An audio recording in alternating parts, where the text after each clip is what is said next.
Hello everyone, welcome back to Krita Studios.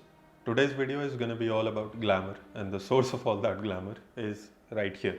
So in the previous video regarding this case, our case mod BMW M3, we talked about how we built it and why we built it. It was to improve airflow and temperature of the components inside the case.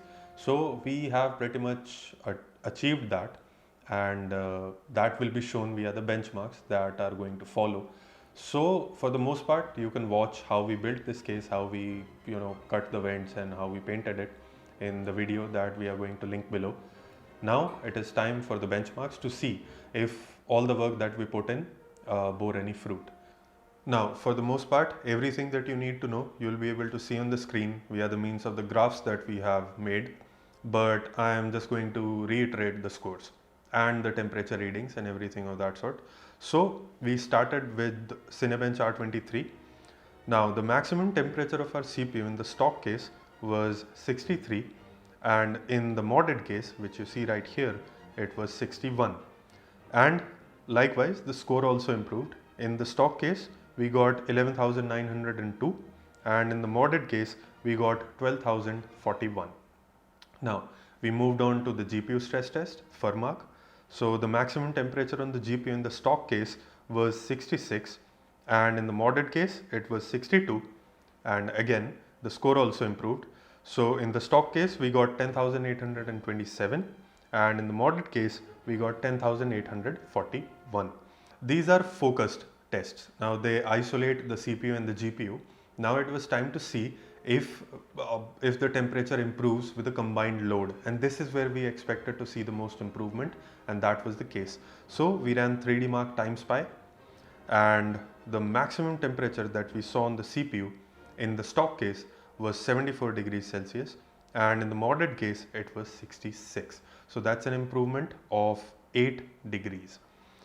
Now moving on to the GPU, so the maximum temperature that we got in the stock case was 73, and in the modded case it was 67 degrees Celsius. So that's an improvement of 6 degrees.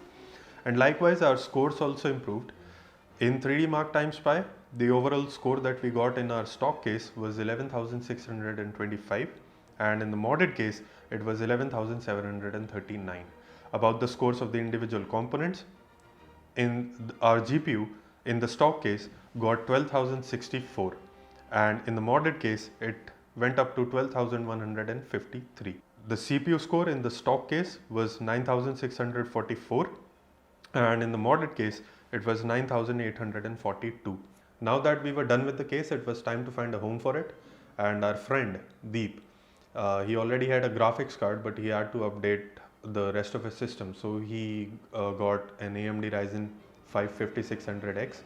So that comes with a Wraith Stealth cooler, and we updated it with the Wraith Prism, which we had.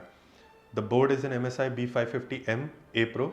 The RAM Corsair Vengeance LPX 3600 MHz, 2 sticks of 8 GB each.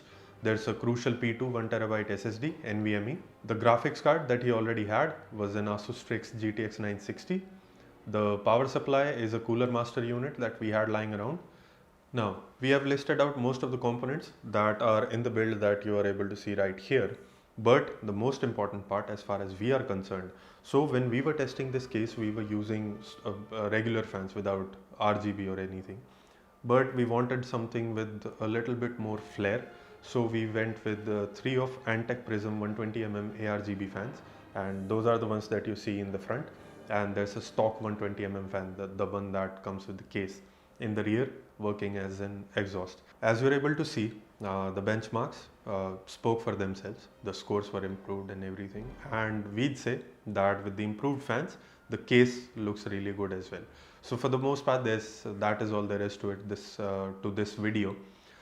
In the previous one, with the making and everything, the video was really lengthy, so that is why we decided to keep this section separate, and make a separate video out of it, and that is about it. So that is all for today. We really hope you liked the case and you liked the build that we did in it, and if you did, then like, subscribe, share, and that's it.